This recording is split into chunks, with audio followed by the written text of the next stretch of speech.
Today's message is one that may be a little bit difficult to hear, and it's going to be heavy on conviction. The purpose of this message is not to shame you, not to judge you, not to fuss at you and beat you down, but it's to encourage you, to influence you, to inspire you, to educate you, to correct you, and so that you will walk away, you and your family will be better. This message is going to be about our children. And when I received the inspiration for this message, I also received the instruction of be gentle. Now, we as parents, we have so many things that we struggle with. We deal with feelings of guilt, shame, surrounding how we parent. Every day we're assessing ourselves, thinking, did I do the right thing? Did I do the wrong thing? Maybe I should have did this. I should have been more gentle, more kind. Am I giving enough? Am I raising my child the right way? Am I continuing on the same pattern that I was raised in? It's already difficult enough to be a parent. This message is not to add something else for you to think about as you go to bed and feel like you failed. This message is to encourage you, and it's going to help you and your family.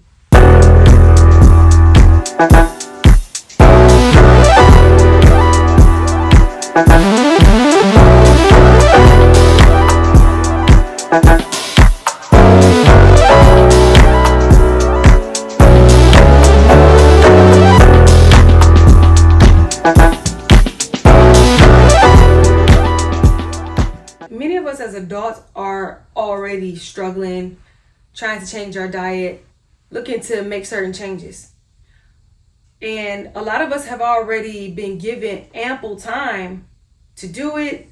Maybe we were afraid, maybe we dragged our feet for whatever reason. But at this time, it's time to talk about the children, because we've had time to get ourselves together. But if we're not together yet, we need to focus on the children, because they can't wait until we get it all together before they get the foods that they need and they get the changes that they need. Their lives are on the line too. So let's talk about what it is that we're feeding our children. As we talk about it, you can think about the things that you're feeding your children and correct yourself accordingly. I'm pretty sure there's something that you're already thinking about, something you already been, feeling like you need to stop giving them or start giving them. This is the time I'm giving you empowerment right now. I am going to put some power behind you, remind you of your authority, so that you can begin making those changes that child needs, because that child is somebody very important in the earth, and they need you to put them on the right path for their future. So the first thing that I want to talk about that we're feeding our children that's not good, it's allergens. There are a lot of children who have allergies, and they have things that happen in their body, reactions that are happening in their body when they eat certain foods. However, parents are continuing to give it to them. Eczema is a huge issue. A lot of people have eczema. A lot of little children have eczema. This is one of the things that breaks my heart the most when I see a small child who has eczema and it's coming from the diet, but the parents just keep feeding them the same things. Treating it topically, getting creams, going to the doctor, giving them the baths, but not doing it from the gut consistently enough to recognize the change. I see this a lot. And I also have experience in this area. I have 2 children who have food sensitivities, and they can't eat, what everybody else eats. My very first time experiencing this was with my now 9-year-old. So it was my 5th child. So when she was about 6 months old, she suddenly broke out in a rash all over her body. Just overnight, all over her body was just covered with these spots, and they were itchy and inflamed. I had no idea what was going on. I didn't know where to start.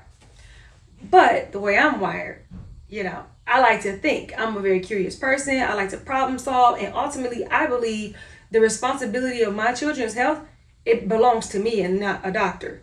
So I did what I needed to do to figure out what was going on before I took her to a doctor. So, as a matter of fact, I don't even think I didn't take her to the doctor. What I did was I started trying to figure out what is it. And mind you, let me backtrack. She was about 6 months old, and she was exclusively breastfed at that time. She was not eating foods yet. Okay, as a matter of fact, because she started breaking out at about 6 months, I didn't even give her any food at all until she was about 10 months old. So she didn't get to try food until she was 10 months old. She was exclusively breastfed. So she had broke out in this rash. It's all over her body. She's irritated. I'm trying to figure out what's going on. So I decided that I was going to do an elimination diet. Okay. I looked at what is she eating. She was only eating my breast milk. So that let me know that allergen is in my breast milk. Because if she's breaking out all over her body, this wasn't just like an environmental thing, like just something that she touched or something like that. This was coming from the inside. So I said, well, it must be something that I'm eating. So I did an elimination diet for 2 weeks. I eliminated all of the major allergens that I knew of. I ate no nuts, no peanuts, no wheat, no dairy, no fish, and that's all I could think of. So I eliminated, and no eggs. I eliminated all of the allergens that I knew of for 2 weeks. And during those 2 weeks, I lost a lot of weight because, for one, suddenly, for the first time in my life, I was abstaining from wheat for 2 weeks and also from dairy for 2 weeks. So I lost a lot of weight. And at the end of the 2 weeks, actually before the 2 weeks was up, everything cleared up. Probably within a few days or a week, all the rash was gone from her. She had no rash anymore. So I said, okay, so whatever it is that was coming through my milk is no longer coming through my milk because I stopped eating all of these allergens. So now I got to figure out which one was it. So it actually didn't take me very long. I thought it was going to take me a while, but I only had to try a couple things before I figured out what it was. So I reintroduced like one thing. It may have been like nuts or something like that. Ate some nuts, no problem. She didn't break out. I'm like, okay. Then I ate like something else, no problem. She didn't break out. Then I ate some wheat. She broke out. And I'm like, oh, okay. This might be what we're dealing with here. I ate some more wheat. I waited a couple days. I ate some more wheat. She broke out again. And I did this several times until I realized, okay, it's for sure the wheat. It's definitely the wheat. So I no longer ate wheat. So I finished nursing her with no wheat in my diet. That was the first time that I lost a significant amount of weight because that was the first time in my life that I wasn't eating wheat. So as I was nursing her, I could no longer eat wheat because the wheat was coming through my breast milk and breaking her out. And I would try it over and over again, test it to see, like, is she really, like, is this just a phase? Like, is this just something that just happened for a little bit? Is she really allergic? So every now and then, I might eat some, and she would definitely break out. So one time, I just really wanted something. I'm like, man, like, I haven't had wheat. Like, what if she's really not allergic and I'm just going without for nothing? So I ate one chicken wing. And most of the time when she would break out, even to this day, if she has a lot of wheat, she'll get a sore on her nose. Like right here, she'll get a sore on her nose. It takes a long time to heal. So she'll just have and if she eats like a crazy amount, she'll have sores like on her face.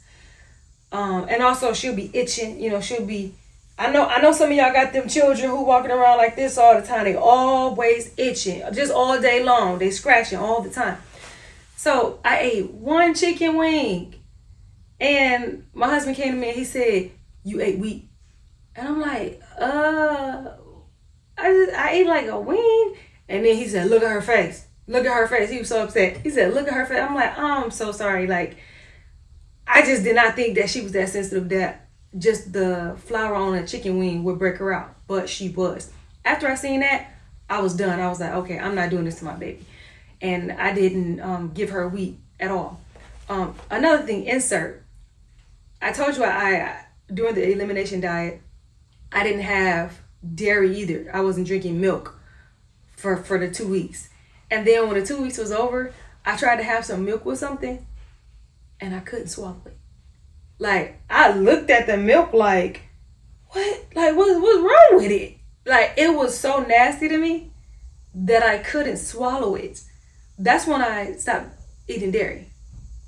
Well, I still was eating cheese after that, but that's when I was done with milk. I didn't drink milk anymore after that because those 2 weeks without the milk gave my body an opportunity to recognize what I was actually drinking, and I was no longer just drinking it out of habit or just because somebody gave it to me. So my body was able to recognize what it was actually having, and I was like, this is disgusting. Haven't had any milk since. And that's actually when my family transitioned from milk to like plant-based milk. And back then, we were still eating meat back then, but I was just like, this is gross. So I continued on, on that wheat-free diet. And she also, when she started eating foods, I actually found out that she was allergic to eggs and milk.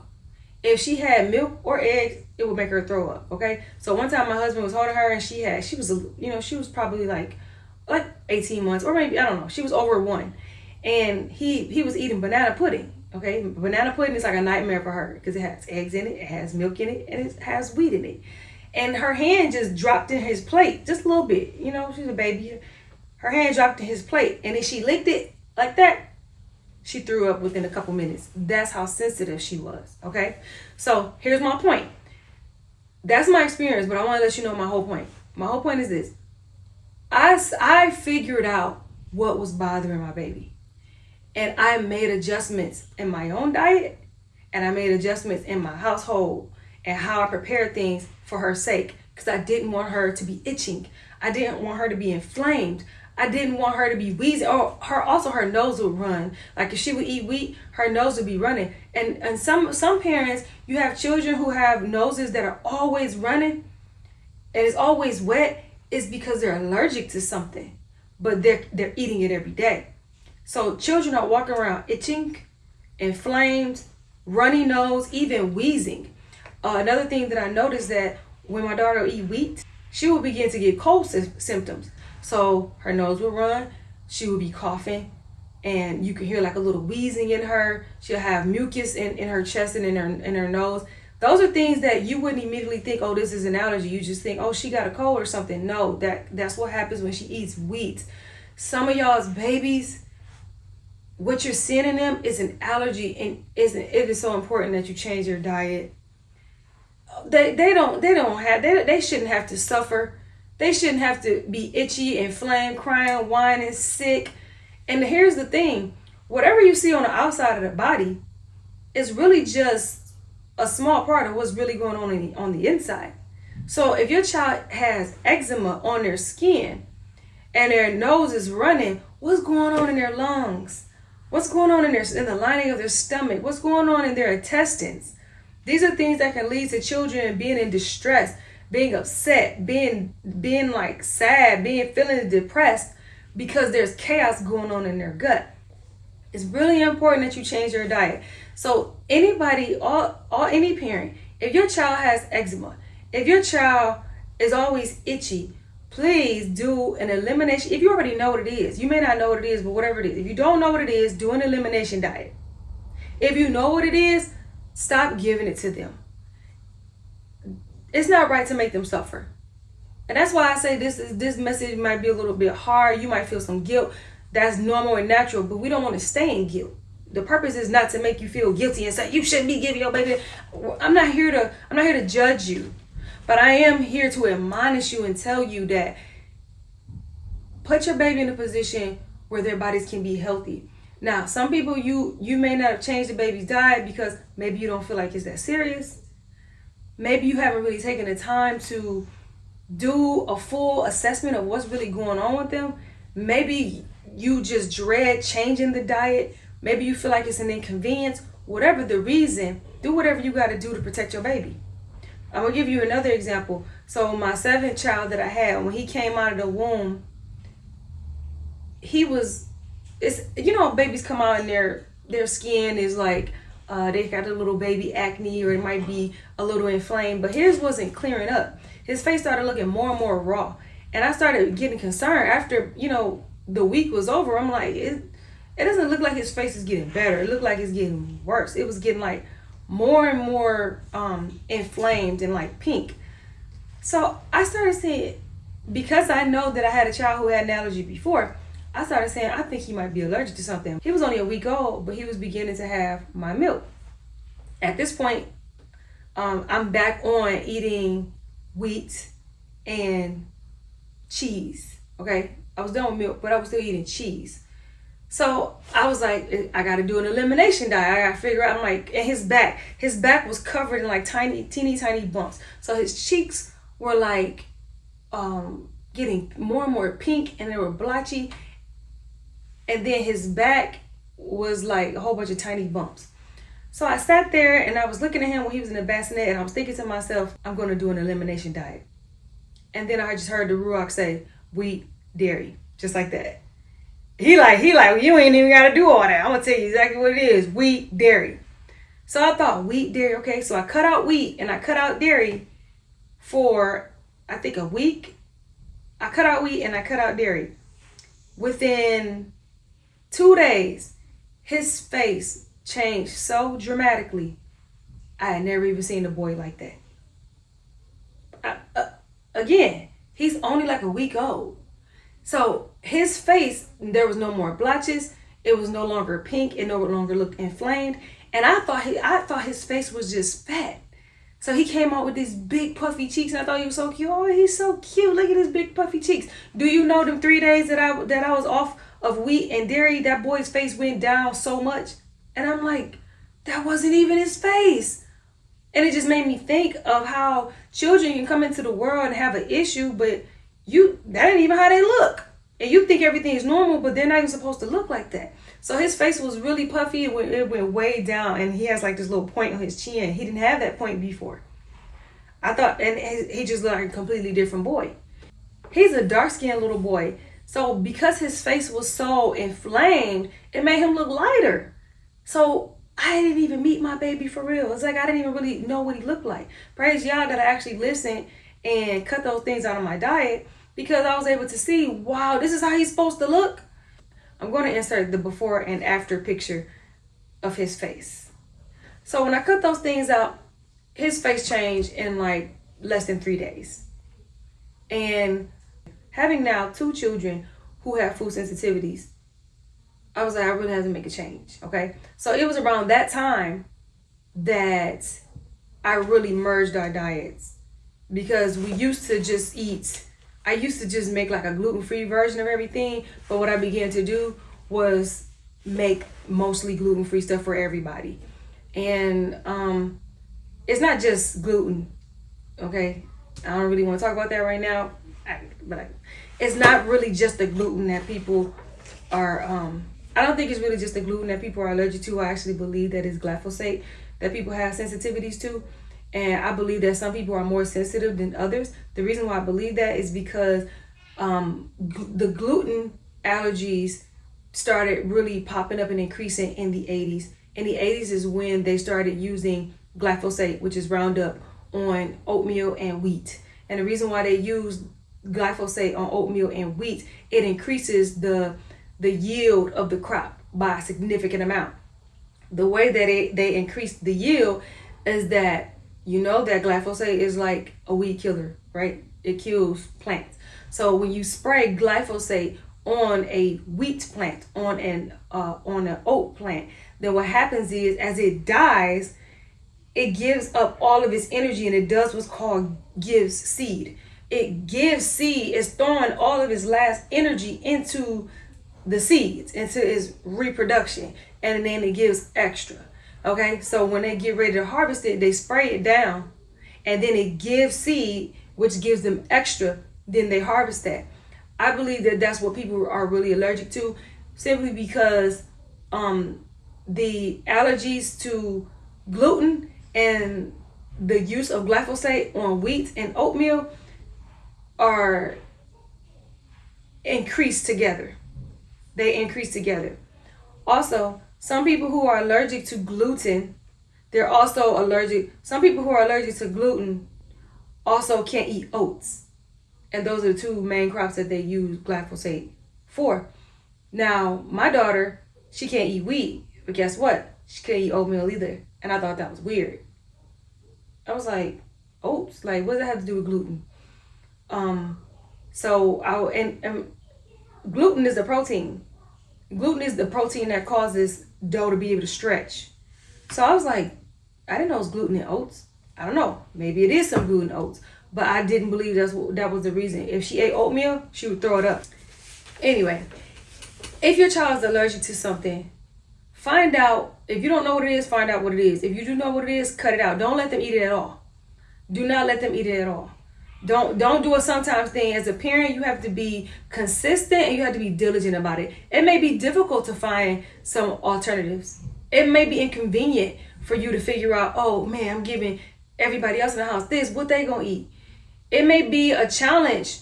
It may be more expensive for you to buy alternative foods for them. But whatever it is, protect your child and don't allow them to suffer because you're not paying attention, or because you think it's not that deep, or because you think it's inconvenient or expensive.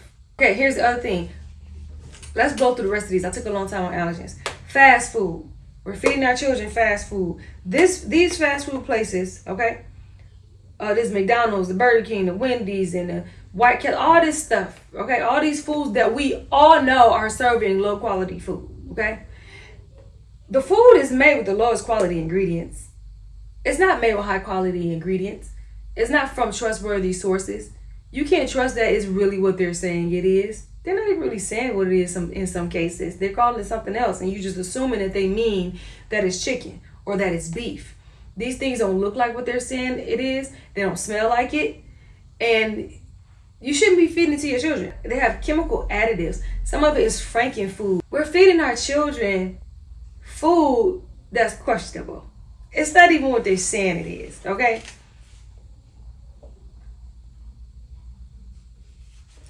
Poisonous beverages. We're feeding our children drinks full of synthetic dyes, sugar, high fructose corn syrup, artificial flavors. One of the first things that I think about is like, the sports drinks. People are drinking these sports drinks that are supposed to hydrate and to help you to have endurance in the heat and when you're moving. But these things are poisonous. Like when I think about working out, playing sports, being thirsty, I think about I want the purest thing you got. Like I want something that's so clean, so pure. But we're handing our children drinks that's supposed to hydrate them, but the drinks have synthetic dyes in it. And I just always thought that was so weird, because I'm like, I thought the idea of like this thing was to hydrate. So why would you want to hydrate with something that's tearing your body down? Like why would an athlete want to drink something with ingredients in it that's not good for them? That doesn't make sense to me. It doesn't make sense to me that somebody, an athletic person, and I know people drink these sports drinks. Anybody can drink it. But, it started off with athletes. If you're an athlete and the idea is to take care of your body and bring your body into optimum performance, why would you put in your body something that's not even real? I don't get that. We need to repent and stop buying these drinks for our children. Stop buying these 12 packs, 24 packs for the week. Yeah, it's easy to break it up. Boom, boom, boom, boom, boom. This for your lunch. You get this. It's easy to do that. But you hurt them. Another poisonous drink is some of the water. All water is not the same. All water is not the same. Personally, my family, we only drink spring water. If spring water is not available, I'll drink distilled water. Because, distilled water is something, when something's distilled, you heat it up, and as it evaporates and condenses, then that condensed water drops down and it's like purified. A lot of the things, whatever's in it is removed. That's what I'll drink. Distilled water. That's it. Purified water, no thanks. Ain't nothing but tap water, sewer water that's just being cleaned up. I'm not drinking no purified water. I'm not drinking no water with no other ingredients in it. Okay, some of these waters, like the one that start with these fancy waters, one of them start with a D. Okay, another one start with an A. And they bottled by the same companies that's selling the other poisonous drinks. These companies got other ingredients in the water talking about it's for taste. Why I need my water to be flavor enhanced? And I'm not talking about like fruit and stuff. I'm talking about like they're adding like chemicals for taste. Why would I want to drink that? Okay, so we should be giving our children spring water. Even like tap water. Like no more tap. Let me tell you something about tap water. Okay, I'm from Detroit. All right. Detroit has some of the best water. Like, we have like a state of the art water cleaning system. And also, we're surrounded by the Great Lakes. We live in Michigan. The water in Detroit is some of the best water that you're going to get. So I always felt like, oh, this Detroit water, I'm drinking this, because I've been to other places. I've been to other places and their tap water is terrible. I even remember being at I remember being somewhere and I went to drink a cup of water and my aunt was like, don't drink that. I'm like, whoa, like, why not? So I've been places and I've had their water where they don't drink their water, or it tastes nasty. It's not the same. I always felt like the water in Detroit tastes good. So I used to pride myself on just liking tap water. And then I remember I was pregnant and I was super sick, okay? Which I would always be, like nauseous when I was pregnant. But this was different. I would keep drinking water because, when you nauseous, you trying to drink water, trying to neutralize yourself. And I remember just one day staring into the cup for a long time, like, and the thought came to me like, this is making you sick. And I'm like, well, how could the water be making me sick? But every time then I would keep drinking it, and every time I drank it, I felt worse. So I remember telling my husband, I said, I feel like the water is making me sick. So from that day forward, I started asking him to get me spring water. So he would buy me like a couple gallons of spring water for me to drink. I started feeling better. And I knew, I'm like, it really was the water, because I feel way better. And it got to the point where I couldn't even stand the smell of the water. So probably weeks or a month in, I'm drinking my water. Oh, that's my water. Oh, put that down. That's mama's water. Oh, leave that alone. That's mama's water. My water to the side is on my nightstand, is with me. And then I just began to think, which I know is the Ruach speaking to me. I'm like, if this is making me sick, why am I, like, if the tap water makes me sick, why am I letting my children drink it while I'm drinking spring water? Now, I was pregnant at the time. So it wasn't just that. I'm like, I don't just think that it was like, oh, she's pregnant, she's picky, that's why it's making her sick. Like, no. Sometimes certain conditions or certain people can have a sensitivity to something that's already there that nobody should have. Okay? So it wasn't just that, oh, I was just pregnant. No, it was that being pregnant heightened my senses, so it made me so sensitive that I couldn't stand what was in it, and it was making me throw up. But other people, it was fine. And it was fine when I wasn't pregnant too. But I said, you know what? I started looking up about spring water. I started learning about spring water.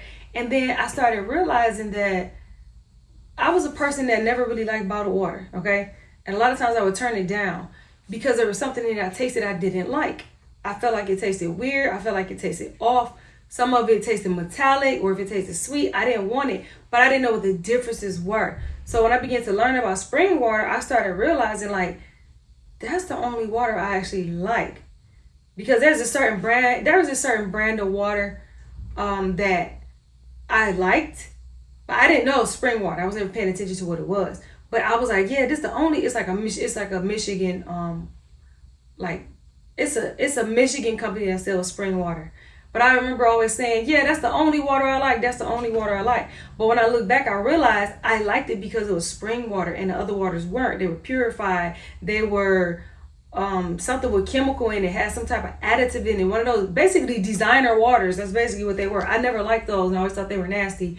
But the spring water I like. So I began to realize, you know what? That's why I like the spring water, because it just tastes like water.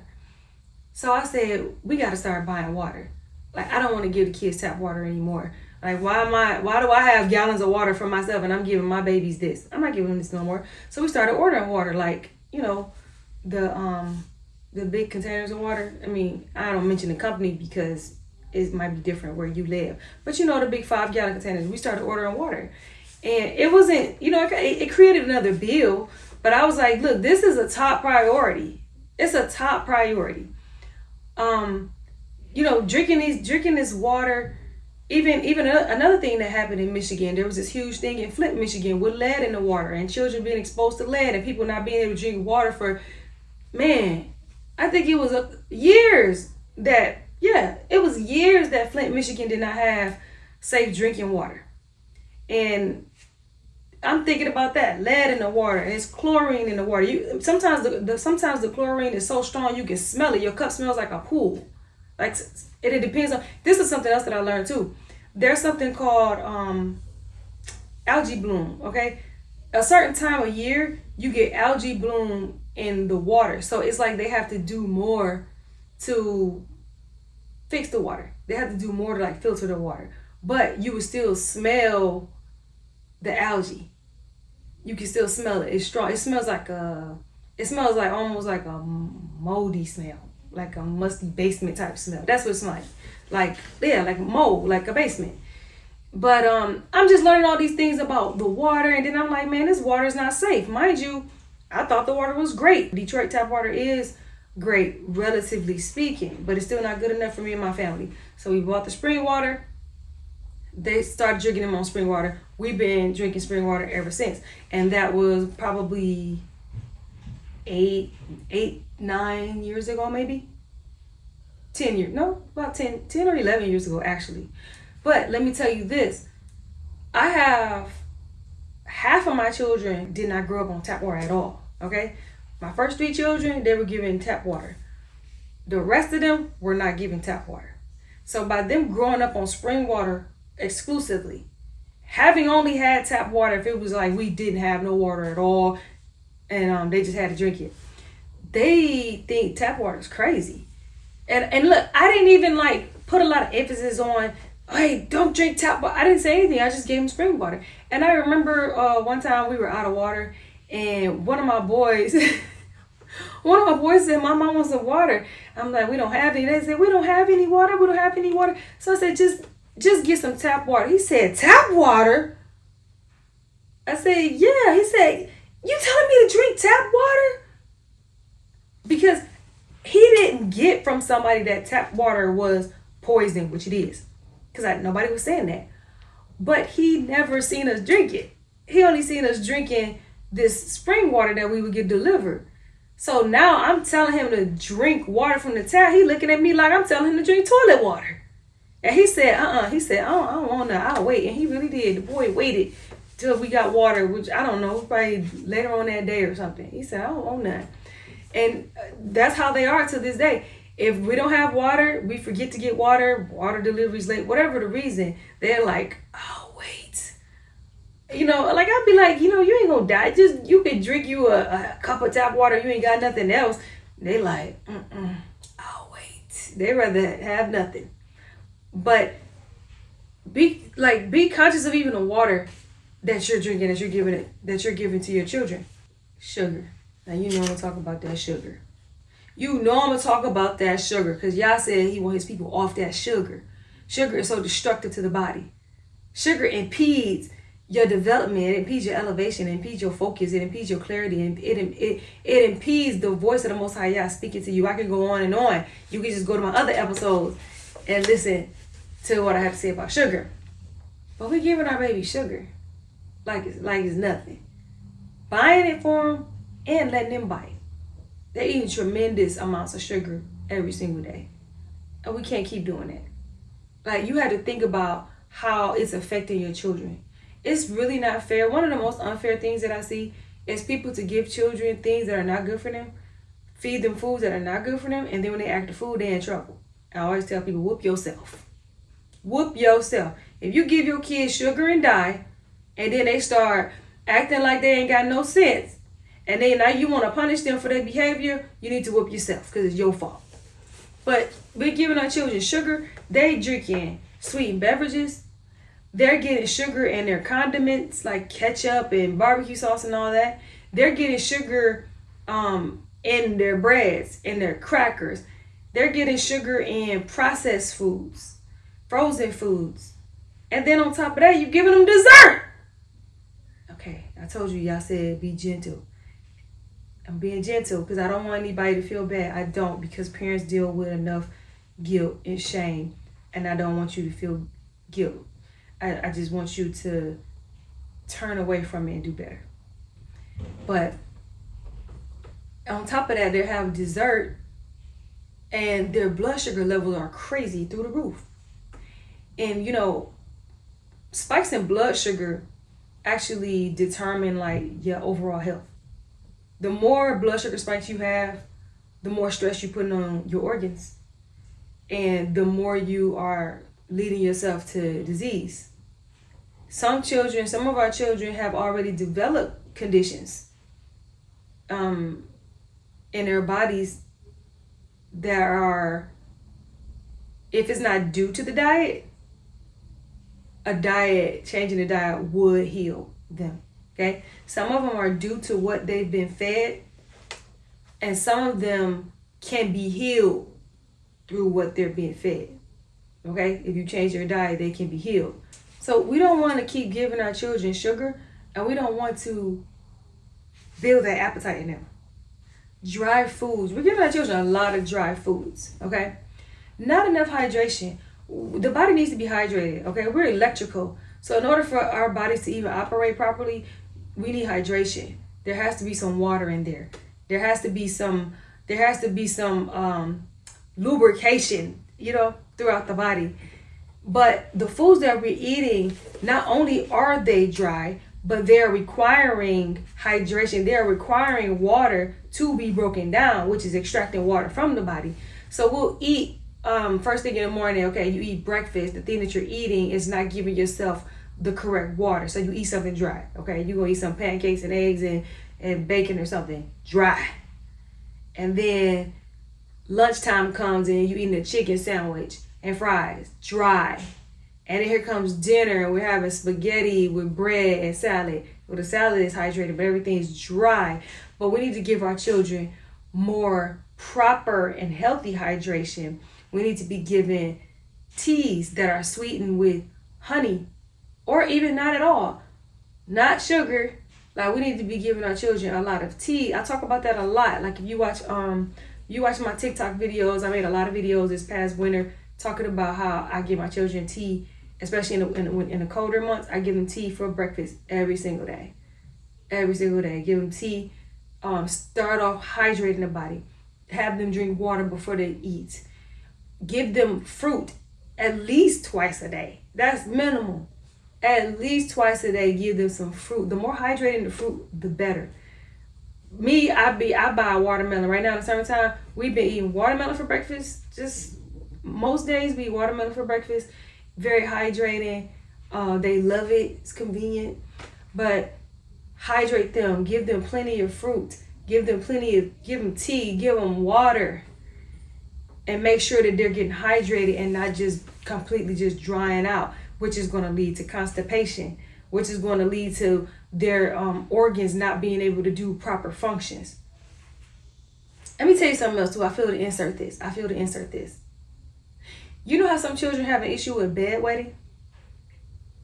And I've had this too. I've had several children who had an issue with bedwetting. Now, T, I'm curious. Call me curiosity.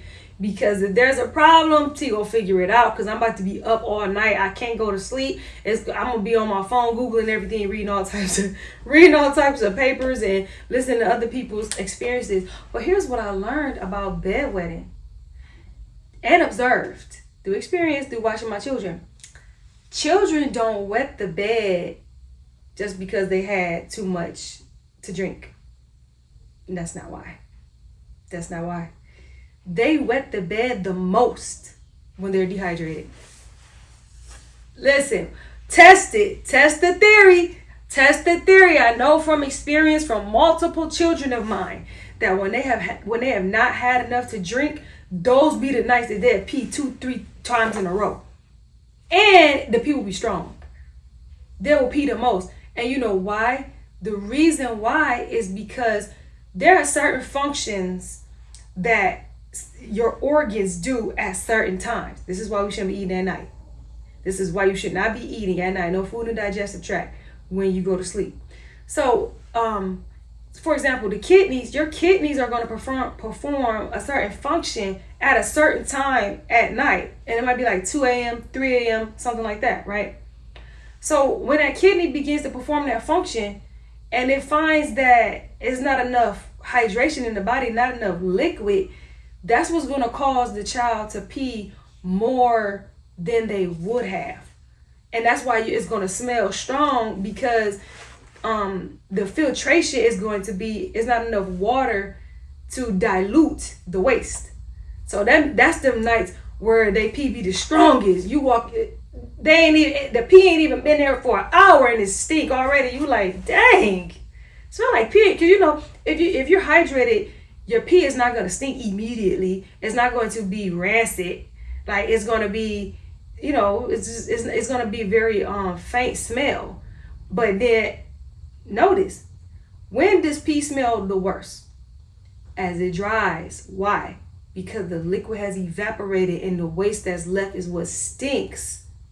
So if your child is urinating at night, they're peeing on themselves at night, and it stinks right away, they're dehydrated. They're dehydrated. And I tested this theory, because what I began to do, I began to give my children extra hydration. Not at bedtime, though. Like, you don't give them something to drink at bedtime. It's not that they pee on themselves because they have something to drink 2 hours before bed. That's not why.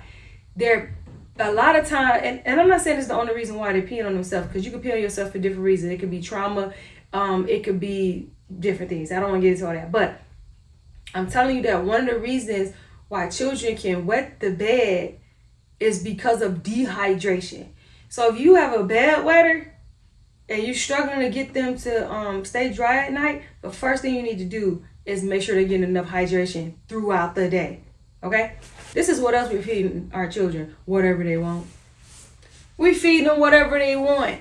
We should be feeding our children based on what is good for them and based on our wisdom. The things that our children eat should not just come from their mind. What do they know? You're a baby. You just got here. You don't know what you should eat. Even mama might not know what you should eat, but I'm going to find out. I'm going to be looking it up to find out what's best for you. But we shouldn't be giving our children whatever they want. We need to lead and guide them on how to eat well. For example, picky eaters, I don't believe in picky eaters, okay? You can't survive. You can't survive in my house being a picky eater. You ain't going to be a picky eater no more, okay? I don't believe in picky eating. Picky eating is it's a mindset. Picky eating is more about the heart than it is about taste buds. Truth be told, picky eating is an exposure of character. And this is what I have observed, all right? 7 kids in. So if a child says, oh, I don't like this, I don't like that, I know there are some things, obviously some things people don't like, you just don't like it. But if your list gets too long on how many things you don't like, then now I'm like, nah, you got too many preferences. You gonna have to cut that down. Now, certain things I'm not gonna give a child. I'm not gonna give you something that, I'm not gonna always make you eat something that has a very strong, distinct taste that you don't like. Okay. For example, okra. Okra is something that some people can't get down with. Like, it's just, they like, this is wow. I'm not that parent that'll be like, you gonna eat this, I'll be gentle with you because I have a way, I know how to use wisdom to get you to eat it. But that's something, if it's something that's about to make you gag, it's not something that I want to make the child eat. But there are some things I'm like, come on, this is mild. There's no excuse for you not being able to eat this. So you're going to have to eat it. But what I do is I give children things that they tell me, oh, I don't like this. Okay, I don't just be like, okay, you don't have to eat it. If I give you something that I believe is good for you and I believe you should eat it, I'm gonna put it back on your plate until you just go ahead and try it. And I've actually had success like that several times where I've given children food and they said they did not like it and they did not want it and they looked at me like I was crazy. And every time I served it, every time we had it, I put it on their plate. And they said, Mom, remember I said, and I put it on their plate anyway. I just kept doing it. And eventually they would just eat it. I mean, not even because I said eat it. No. Eventually they would just eat it. I did that with kale. I started serving them kale for breakfast. And they looked at me like, kale, why are you giving us this? And they said they didn't like it. I made it over and over and over again. I just kept putting it on everybody's plate. And they like, I said I don't like it. I just kept putting it on their plate. Guess what? They love it. They eat it now. But children shouldn't get to choose everything that they eat. You got that child and they only like to eat processed stuff. They only like to eat nuggets. Oh, I only like this. I only want fries, mama. I don't like this one. I like that one. I don't want that for breakfast. I want this. You don't get to choose because you don't know what you're doing. Okay? I don't even know what I'm doing. I'm trying to figure it out. You definitely don't know what you're doing. So don't let children eat whatever they want. Don't let them run you. You are the one in authority. And when parents are not operating in authority, you are in error and you're in trouble with the Most High. So we're gonna practice. We're gonna practice this word.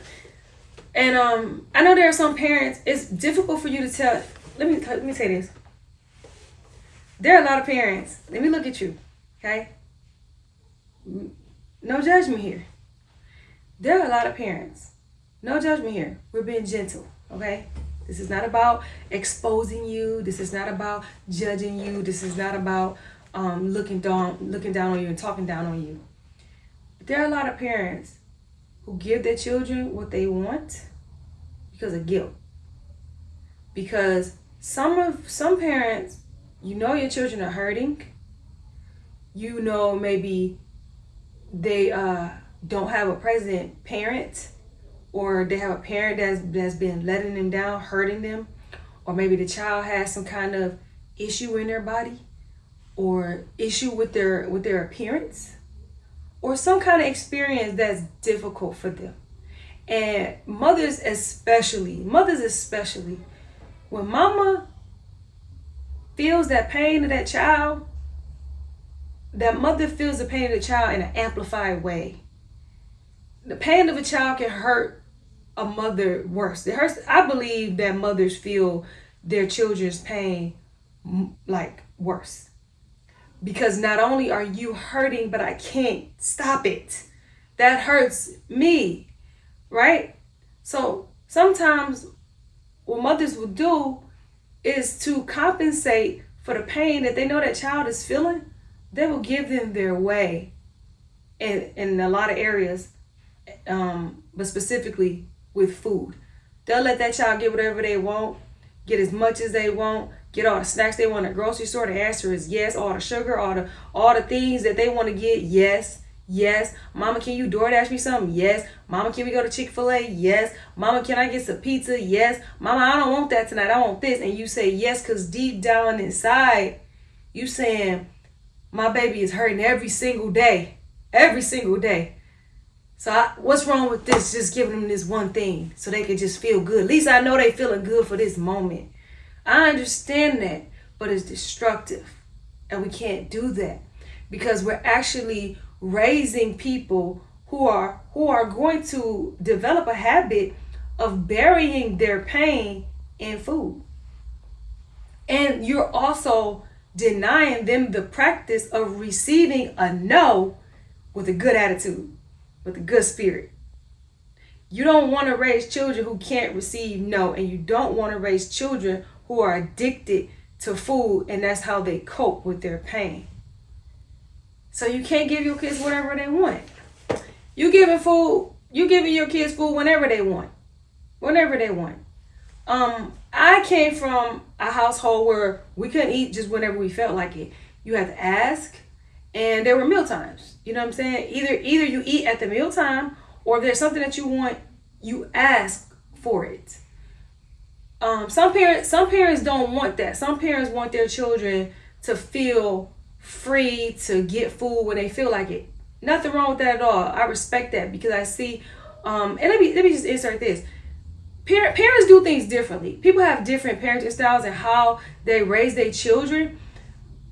But you don't know what that parent's thinking about when they do that. You know what I'm saying? Like, some parents, they have different philosophies, they have different goals. Maybe when they was a kid, they felt like they had zero freedom. So they like, I want my kid to have some freedom. You know what I mean? Within balance. I want my kid to have freedom to get the food that they want. Within balance. There's nothing wrong with allowing your children to get food and be responsible and be free. However, they need guidance on when it's appropriate to eat what. So we shouldn't have children getting out the bed, going in the kitchen and getting chips. You know what I'm saying? I'm going to get me some chips in the morning. We shouldn't have children eating late at night. Eating late at night is not good. You should not be eating, but like, your stomach should be empty when you go to bed. So, I mean, really, that's 2 to 3 hours before going to bed. There should be nothing in your stomach. And if your child is going to bed at a decent time, which is not too long after the sun goes down, you shouldn't be eating after like 6 o'clock. You know what I'm saying? So within reason, we want our children to have freedom, but children should not be able to just eat whenever they feel like it. They should not have the liberty to go get just eat any amount that they want at any time. They shouldn't have the liberty to get up like my son. Okay, my son, he's that kid. He could be like, "Mama, can I have?" Let's say it's nighttime, and he say, "Mama, can I have some orange juice?" And then I'll be like, well, not tonight. Like, it's already late. Go to bed. You can have some for breakfast, or you can have some in the morning. That boy get up at 5 a.m., 4 a.m. maybe, and drink it. Then I wake up. I go in there. I'm like, didn't I tell you to wait till the morning? I did. I got up at 5. This is what he would do. This is what he would do. But my point is, there needs to be some boundaries about what's too early to eat and what's too late to eat. Children should not be able to eat whenever they feel like it. You shouldn't be eating whenever you feel like it either. Gentle, being very gentle. We're feeding our children what's most convenient. We're figuring out what to feed them based on how long it's gonna take to cook or get. Our bottom line should not be convenience. Convenience is a factor. It should not be the bottom line. If convenience is your bottom line, that means that you're willing to accept poor quality food with questionable ingredients because it's most convenient. Because the most convenient foods be the worst ones. The foods that are the most convenient are the worst things to eat. So we shouldn't be choosing foods just based off of convenience. So you're going to give your child what's easiest for you to buy, to distribute, to pack in their lunch, and we're going to compromise their health because you got 4 kids and this is a 4-pack and this is perfect, because this only costs $2.79 and it's going to cover everybody. Like, convenience cannot be the bottom line. So going to get food that's already done, even though that food is not good for them, is a no-no. Okay? So like me, it took me a while. It took me a while to come up with meals that are convenient but don't compromise health. I'm not gonna act like it was easy. It wasn't. It took me some years to get a good, rotation down. I'm gonna give you an example. So years ago, if I was in a rush or I just went grocery shopping or I got somewhere to go, I was just gonna get a frozen pizza. And here, y'all make that. Y'all can have that with some salad or something. But the better I've gotten, the more I have improved in our health journey, I'm like, I don't want to get him that though. You know what I'm saying? I don't even want to get him that. We don't even eat cheese. We don't eat cheese anymore. But I'm saying I don't want to get him no processed stuff. So I came up with other things. So here's a go-to thing that I do. And we actually just had this last week. Sauteed kale, sweet potatoes, quinoa. That's a go-to meal that I will make or I will instruct my children to make. I'm going to put a picture below. That I will make or I will instruct my children to make on the fly. Sauteed kale, that can be cooked in under 10 minutes. And sweet potatoes is something that can go in a crock pot. You can cook it overnight, or you just, you eating dinner at 5 o'clock, put them in at 3 o'clock. You don't have to do anything. So I actually did that last week. I wasn't home. And I was like, man, I need to get something that they can cook because it was late. I'm like, I need to get something that can be cooked pretty quickly. And that isn't, it's not complicated because I'm throwing this on them real quick. So I just got the kale, sweet potatoes, and we already had quinoa cooked in under 10 minutes. And then I had an avocado at home already, and my daughter put avocado with it. It was a great meal. That's a meal that's easy to put together. Doesn't require a whole lot. Another one is like sauteed Asian vegetables and millet ramen. Millet ramen is something I buy. It's made out of millet. Millet is a grain. And I started doing millet ramen, because I have the children with the wheat sensitivity. But they'll boil some millet ramen real quick. I can get some frozen veggies or fresh. We usually do fresh. Throw some sesame seed oil on it, some coconut aminos. Throw some pepper flakes in it, garlic, onion, put it over the millet ramen or rice. That's a quick meal. So I had to come up with meals that cook quickly that they actually like. Okay, because it's easy to think of meals, but does it work for your family? So you got to get a piece of paper. You got to make a list. You got to start writing down, oh, okay, that worked. I made this that day. Everybody liked it. It was easy. It was quick. Let me write that down because you're going to forget it. You will forget it. Write it down and so you compile a list and get yourself to a place. And this is not a microwave thing. This is not something that I expect. This is not something that you're going to be able to do in 2 weeks. This is something that's going to take time. So as you are brainstorming, you're thinking, you're trying to figure out what to do, write down your idea. And within a year, within 2 years, you should have like 40 things on your list like me. I got recipes for days. Go look at my Instagram _productivity. You go see all the food that you see me posting all the time that I want to share with you all to give you ideas. But all that food that you see me posting, I developed that after I changed my diet. That came from me brainstorming, thinking, trying to figure out what can I give them that they're gonna like. I'm taking away things from them. I'm eliminating things from the diet, things that they love. I gotta come up with something that they're gonna love just as much. I'm not just trying to hurt my family. I'm not just trying to give them a miserable dietary experience.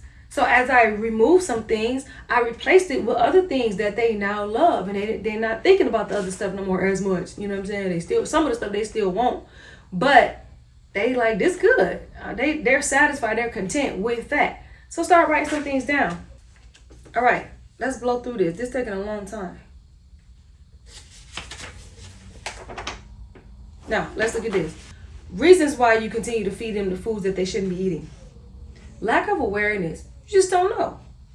Just ignorance. You don't really know that. That's not even on your radar to even think about that. Apathy.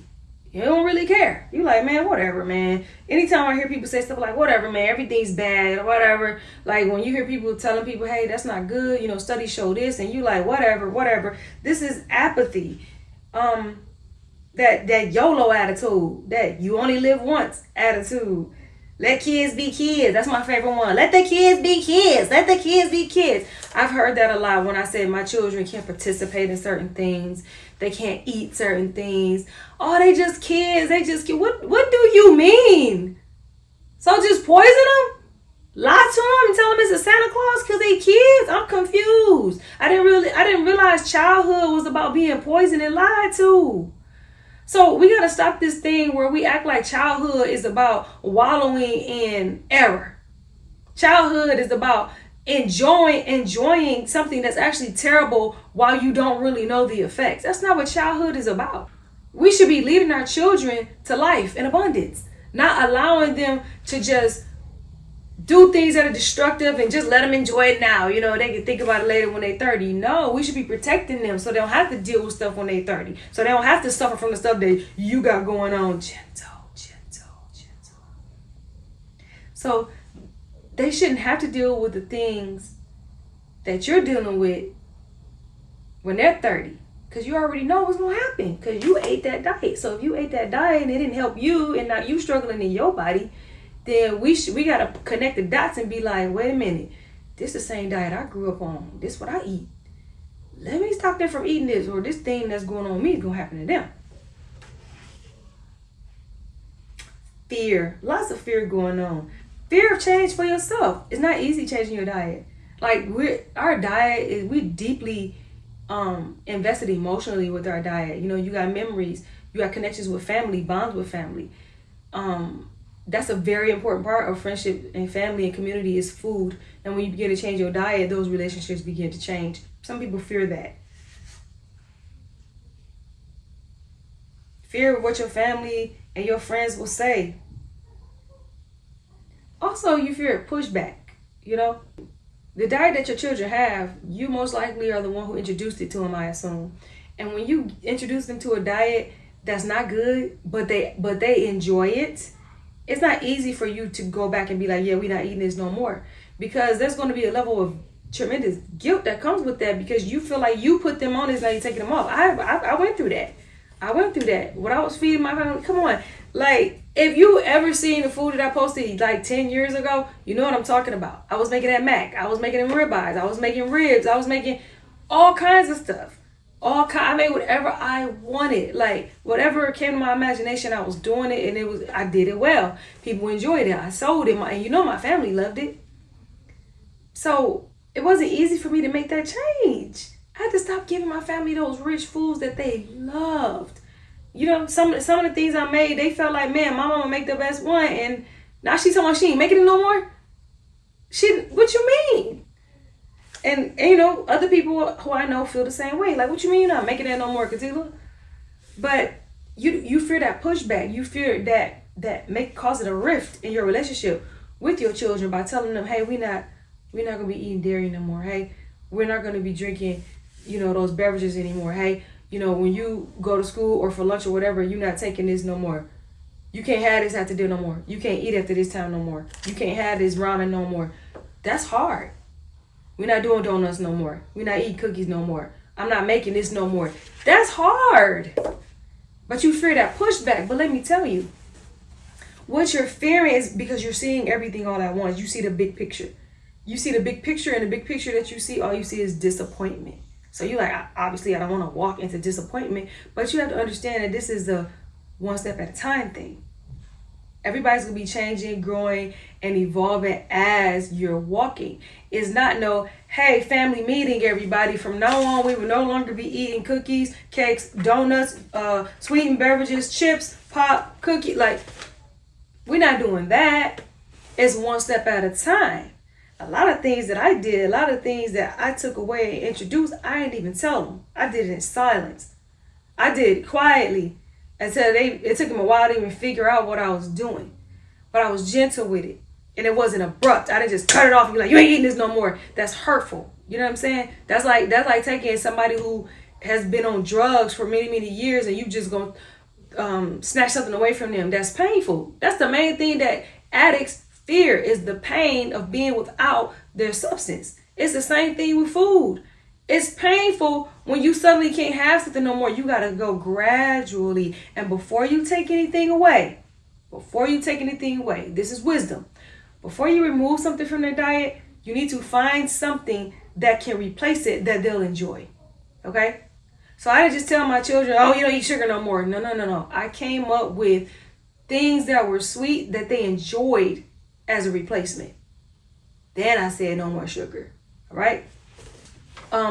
Another thing where we continue to feed them those foods, thinking that we can't afford better. Okay, notice I said thinking, because it's a mindset. It's a mindset. So don't say, oh, you know, I can't afford those foods. They cost too much. So, right, like the cost don't even matter. We're talking about health. You know what costs too much? Hospital bills. You know what costs too much? Diseases. You know what costs too much? Funerals. You see what I'm saying? So we don't want to have the wrong priorities and the wrong view, or like a negative view, and to feel like, oh, I can't just dismiss it. Oh, I can't afford it. It costs too much. That's a poverty mindset. But an abundant mindset says that I'm just going to start where I can and increase as I go. So like for me, when I first started like changing how we ate, first thing I changed, I started buying like all organic stuff. I started off that way. And to me, that seemed like a mountain. It seemed like, oh, I buy all organic groceries. That's crazy. But I started with one thing. The very first organic thing I bought was a tomato. Just one tomato. One. I bought one organic tomato. And I made a goal that every time I went to the store, I was going to buy something else organic. And I'm going to get something else organic. And then next thing you know, I buy everything organic unless it's not available. You know what I'm saying? But I got built up to it.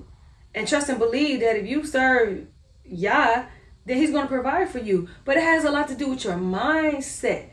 See, if you have a mindset that I am focused on transitioning to better foods, then in the back of your mind, you're not going to order that coffee.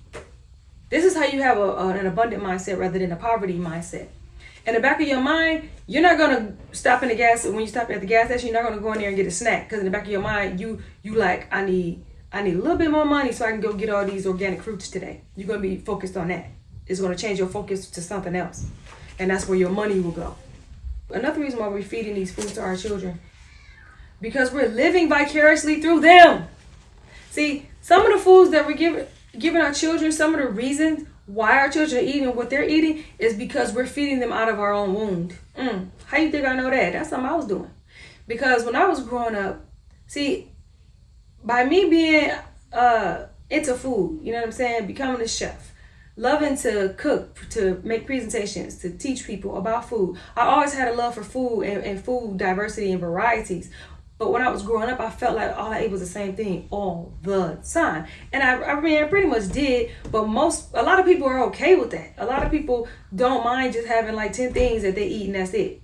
It's like spaghetti today, then tomorrow we have some chicken and some vegetables on the sides, and we eat the same 2 vegetables. Like with my daddy, it was always chicken, fish. It was always chicken, baked chicken, fish, or steak. The vegetables is always going to be salad, green beans, or corn. And then the starch was always rice or potato. What he was doing, in my mind, it was good. Don't get me wrong. It was good. But I would be like, can we have this, Daddy? Can we try this? Can we have this? He didn't ever want to do anything different. But I realized as an adult that a lot of people kind of eat the same stuff. And they're okay with it. I just didn't realize the reason why I wanted to explore so much was because I have this passion in me. I have this gift in me for food. That was why I felt like I ate the same thing all the time. Like my mama, it was about to be beans, greens, some chicken, spaghetti. Oh my God, the spaghetti pot, the speckled spaghetti pot. When she pulled that one out, you was eating spaghetti for 3 days. I ain't gonna lie, I do the same thing. My children hate it too. But I used to feel like my parents didn't cook that much stuff. It wasn't that they weren't cooking a lot of stuff. It was just that it couldn't satisfy the desire that I had for so much food variety. And that's why you see me cook so many things now. Because part of my contribution to people, to the world, is to come up with recipes and inspire you to do something different, something new. But when I got older, I started making a whole lot of different foods, and my rotation was about 2 months. Do you know what that means? It means whatever I cook, you're not going to see it again for like 2 months. That's quite a bit. It even frustrated my husband a little bit. He like, man, like our rotation is like 2 months. Like you make something good and I liked it and I don't see it again for months. But that's because I was when I was cooking, it was more about me satisfying my desire to make different things, my desire of artistry, than it was about feeding my family what they wanted. You know what I'm saying? So I was giving them what I wish I had, was this variety. I was giving them what I wish I had, living vicariously through them when they didn't necessarily ask for it. You see what I'm saying? Sometimes we got people who have food insecurity. You didn't have food in the house. Maybe you went hungry. Maybe you were abandoned and nobody cared if you ate. And so you made this inner vow, when I grow up, my kids eating good. My kids eat good. They eating everything. They having this, they having that. Which leads to a lot of people feeding their children sumptuously. Feed them large portions, rich foods, all the time. Foods that's really not good for them. And the reason why you're actually doing it is because you're trying to give them what you wish you had. You're trying to give them something that's healing something in you. You're trying to give them something that's healing something in you and making things right where you feel like they were wrong inside of you. Here's what the foods are doing to them. Listen to this. Giving our children the wrong foods is starting disease in their bodies that will manifest in adulthood or before. There's malnutrition, not getting enough vitamins and nutrients and minerals. Even if you're eating a lot, it may not be nutrient dense. Constipation. A lot of children have chronic constipation. I remember when I was growing up, I was chronically constipated, but I didn't know that. I didn't even know how often I was supposed to use the bathroom. I didn't find out until adulthood that I had been chronically constipated since I was a child. So some of the foods that you feed your children is causing them to be chronically constipated, which is the beginning of disease. So they may not be sick today and they may be thriving today, but you have already put them on the path to develop something many years down the line. And sometimes maybe not even many years. You may see it while they're still at home with you. But some of the sicknesses that people are developing when they're 25 and 30, they were put on their path when they were 8 or 5 or 4. You see what I'm saying? So as a parent, we don't want to just look at the condition our children are in when they're with us. We want to look down the road. Something I always think about with my children, I don't want my children to go through the things that I have to go through, which is being an adult and being married and having children, having all these responsibilities while simultaneously trying to hydrate and trying to eat the right nutrients and minerals and get your iron up and not eat too much bad food. Like, it's a lot. It's a lot. It's a battle. So we don't want to hand our children the exact same battle that we're fighting right now. It makes no sense. We want to fight the battle for them so that they don't have to. We're putting them on the path to dealing with obesity. Some children are already dealing with obesity. Some children are already overweight, whether just mildly or severely. But we don't want to put our children in this position because you're handing them, like I said, you're putting them in a war that they don't have to be in. It's something you're supposed to be fighting. You know, you're putting them in a position where they're going to have an uphill battle in adulthood because of what you're doing to them right now. So we want to turn that thing around. We want to turn around and put our children on paths where they can have a little bit easier adulthood. They can fight some other battles that you haven't begun to fight, but we don't need them to fight the same battles. And that goes in line with building habits and addictions that are destructive. Building habits and addictions that are destructive and really hard to break. Like sugar. Sugar is one. I'm so serious about like how I had to get my children off sugar. When I realized how destructive it was, how addictive it was, how hard it is to get off of it, I don't want them to have to deal with that. I don't want them to have to be in their 30s and 40s trying to get off sugar. So the work is not easy right now. You know, I had to put in a lot of work. I had to come up with a lot of recipes. I had to break a lot of habits. I had to build mindsets in myself and then in them so that when they get older, they'll already have it. By the time my children leave home, I believe that they won't be fighting with sugar addiction. I don't believe they'll be fighting with food addiction. I believe that the habits that I've instilled in them, especially the ones who are younger, you know, the older ones got less of it, but especially my younger ones, when they're young adults, they're not gonna have those issues. They're not gonna be trying not to eat sweets. The foods that we're giving them is teaching them that the temple does not have to be well taken care of. That speaks it for itself. If children are watching you prepare food, they see you with health issues. Okay? They see that you're breaking out and you're gaining weight and you hacking and you know, you got stuff in your throat all the time. And you got all these things going on in your body and you still continue to eat the stuff and give it to them. You are teaching them without words. You're teaching them that the temple don't matter. So it's difficult to get older and begin to take care of your temple when nobody even talked about that when you was little. Nobody was talking about taking care of your body. People, it was modeled before you that you just live. You just do what you want to do. You rule from the flesh.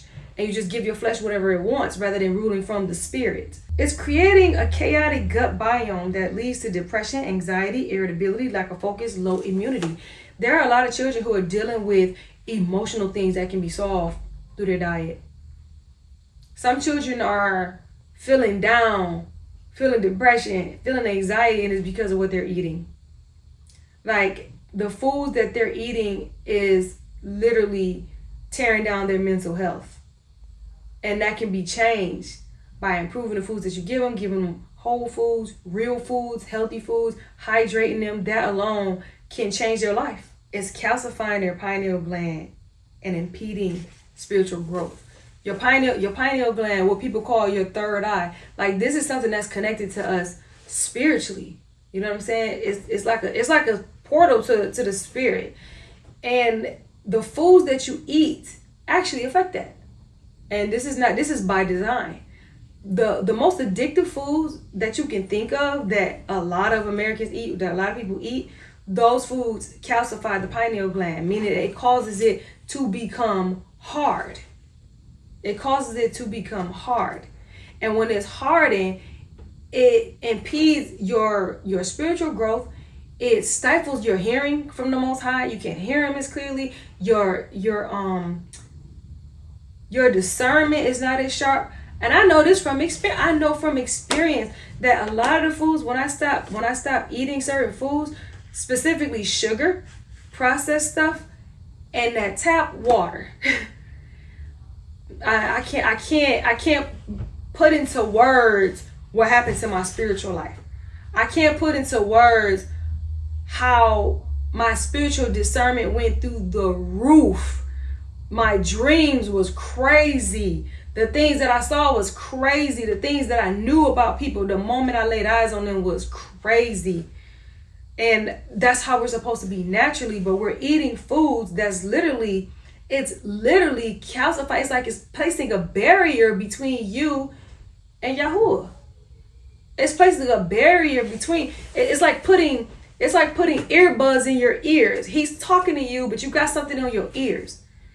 You know what I'm saying? It's like not having good sight. He's trying to show you something, but your vision's blurry, and you like, I don't know what you're talking about. Where? Huh? I can't see it.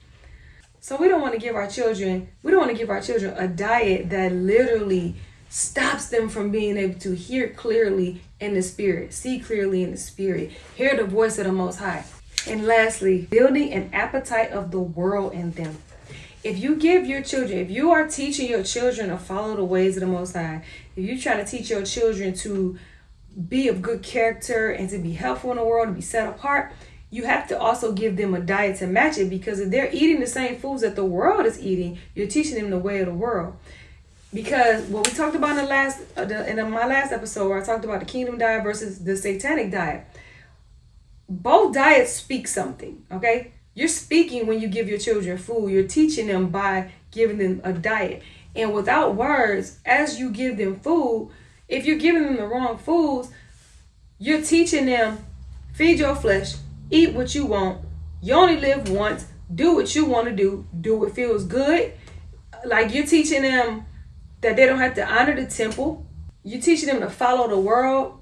You're teaching them to stay on trend. And this is a part of being worldly. This is what it means to be worldly. So if you want to raise children who are set apart, reserved for another purpose, not like everybody else, they have a different path that they want to take, you're raising them to follow the ways of their creator, then you can't give them a diet that's going to make them follow the world.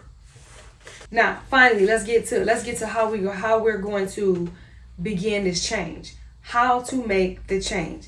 Examination. First thing you need to do is examine yourself. You need to examine what you've been feeding your children. You need to examine why you've been feeding it to them. And you need to examine, like, the reasons why you haven't made that change yet. Like, what's really going on in your heart? Like I said, is it fear? Is it apathy? Was it ignorance? Is it, feeling like you don't have enough money? Is it a poverty mindset? What is the actual reason why you're still feeding them the foods that are not good? Second, we're going to get to a confession. After you examine yourself, if you find that you've been feeding your children things that are not good and you got them on the wrong path, you need to confess that. You need to confess it to the Most High. You need to confess it to your children, whoever else, your spouse. You need to confess it. Like, I had to repent. The Ruach spoke to me and said the health of the family lies in the hands of the cook. And that convicted me, because I was like, wow, that was the first time I really realized, and felt the weight and responsibility of my family's health was in my hands. And I was just in there cooking it up, doing whatever I wanted to do. I was in there cooking for entertainment, and I was not thinking about their health. And that convicted me, and I began to make changes. I stopped making so much rich food. I started doing more fruits and vegetables and stuff, not just rich stuff all the time. I started cutting it down more and more and more and more and more. But you need to confess to the Most High. I have not been diligent and responsible in how I've been feeding my children. I have not been feeding them the right things. I haven't been looking into information. I haven't been seeking knowledge. Or I've been ignoring what I've been hearing. I've been doing whatever I want to do. Confess that. And you might need to talk to your spouse too. Be like, man, I'm going to have to do better because I'm not feeding them right, or we're not feeding them the right things. And confess it to your children. I've told my children have heard from my mouth many times. I taught you this, and I'm sorry, but I'm turning from it right now. I'm sorry I taught you this way, but we won't be doing this any longer. That's my fault. Then repentance. You literally need to ask the Most High to forgive you, because those children belong to Him. So you need to ask Him, Father, I pray that you would forgive me. Forgive me for not being responsible. Forgive me for being apathetic. Forgive me for being ignorant. Forgive me for being lazy. Forgive me for not having the right mindset. Forgive me for not seeking you. Forgive me for following the world. Forgive me for just doing what's comfortable. Then you want to ask Yah for help. Yah, I pray that you would help me. Father, help me to do better. Help me to know what foods to eat. Help me to know what to feed them. Help me with ideas. This your help right here, FYI. The help is here. He didn't already sent your help. Like T, he said T, Chef T. I'm here to help you. I'm here to encourage you, inspire you, correct you. I'm here to be by your side.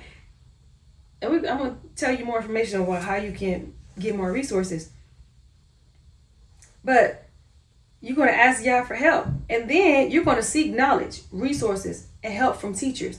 Seek knowledge. That means actually look stuff up. Every time a question pops in your mind, you can pick up your handheld computer and type it in. Ask the question. Don't wait. Ask it right now because you're going to forget. Find out the answer about what the best food is, where to get the best food. If you just thought about, man, where can I find some tortillas without 55 ingredients? Pick up your phone. That's what I do. Google tortillas with 4 ingredients. Oh, okay, snap. Oh, wow. They got this store I never heard of that's not far from me. Or maybe I can even order it. It's some tortillas that got pretty good ingredients. It's going to take some diligence on your part. Resources, whatever you need. You might need to make some changes in your kitchen. You might need to buy new equipment. Maybe you need to buy something. You might need to buy a blender for $400. What's $400 when you talking about your family's health? You know what I'm saying? Like when you're talking about important things, don't ever say it's too much. Don't ever say anything costs too much anyway. That's a poverty mindset. You should just say I'm not willing to pay. And that's something that I practice and I want my children to practice. Don't say something costs too much. No, tell the truth. Just say I'm not willing to pay for it, or I'm not willing to put in what is necessary to obtain this, and that's the truth. But don't say it costs too much. But for equipment, buy whatever you need to buy. Start writing it down. Okay. 80% of the kitchen equipment that I've ever had, I didn't even buy it. It was gifted to me because I was so diligent in the kitchen that people like what they saw and they want to bless me. So if you are diligent, you will get blessed. If you are diligent, if you don't have the resources, trust and believe it will be given to you. And then finally, begin to make the changes one thing at a time, just like that tomato. One thing at a time. Swap some stuff out. All right, we're not going to do this more. We're going to do that. And you don't always have to make the announcement. Do it one step at a time. This is not going to be a 2-week thing. This ain't going to be a 2-month thing. You need to be in here for the long haul, okay? I'm going to say this. I would say that in order for you to make a significant change to your diet, to your family's diet, especially for a family, it's going to take you a minimum of 1 to 2 years until you get to a place where you really phased out a lot of stuff. Because we have to learn. We're dealing with emotions. We're dealing with addictions. It's going to take about 1 to 2 years before you see significant change. What's 1 to 2 years? That's going to blow past so fast. At least in 1 to 2 years, you're going in the right direction. At least you're going away from diabetes and not to it. At least you're going away from parasitic infections and not to it. So begin now. So here's what I want to get to. So that's the message for today. I want to be thorough today and make sure that you have the resources that you need to find me. Because people find me from different sources. You may not know that I'm on a certain platform. So you can find this podcast on most podcast platforms. Here's the best way to find my resources in one place. Linktree. So if you go to link.tree.com/Katila Ussery, you go to that, then you'll find everything I've got online available right there. You can find me on Instagram. On Instagram, my name is _productivity. But the T is not TY, it's TEE. You know, like T, because that's my nickname. _productivity. Now, for the rest of the platforms, you can find me under Katila Ussery. Katila Ussery on YouTube, Katila Ussery on TikTok, Katila Ussery on Facebook. All those platforms, you'll see me posting information like food recipes and stuff like that. To be honest, the best place to find me on, like if you really want to see the most from me, you'll see the most from me on TikTok first, and then on YouTube second. You'll see more of me on TikTok though. But if you want more ideas, inspiration, support, you can find me on there. And I'm also working on some other things to even make myself even more accessible to you on an even more personal level. So I hope that this message was gentle. I hope that you're walking away feeling encouraged. But that's all I have for you today. I am Katila Usri. I'm a distributor of wisdom from Yahuwah. I speak it, I write it, and I model it. Y'all have a good evening.